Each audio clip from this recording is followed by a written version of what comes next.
guys, today I'll be drawing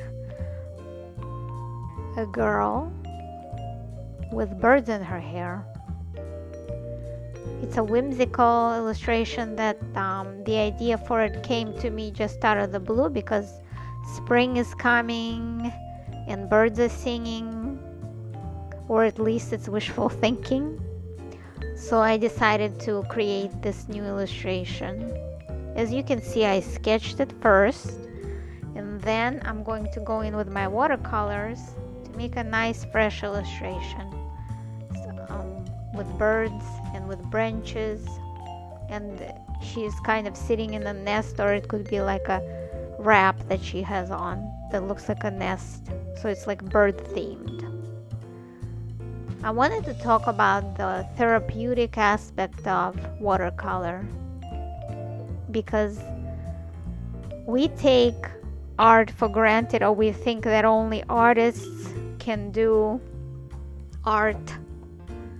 But I think art is accessible to anybody who wants to try it, and it doesn't matter what the skills are, as long as you enjoy the process.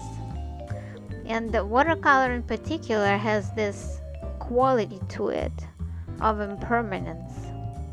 And just like life, everything changes, everything ebb and flows, and watercolor does that too. And one color blends into another, and that's why I love watercolor. It's not rigid. It can be changed. It looks so fresh and optimistic. And I think that it lends itself for art therapy very well.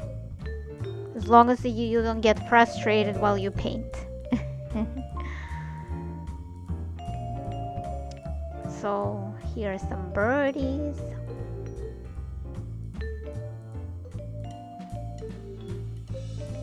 And you could always use, like I said, you can always use a tissue like I just did to fix mistakes with watercolor, as long as you don't rub the paper too much and not ruin, like the paper tends to come off if you rub it too much.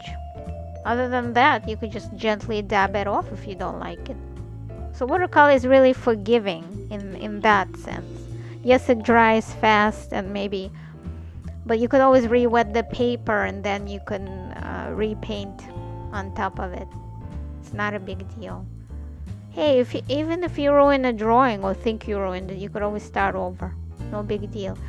Just enjoy. So try to make something fun. Try to make something unusual and whimsical, like this drawing I did here and painting with the birds and the branches.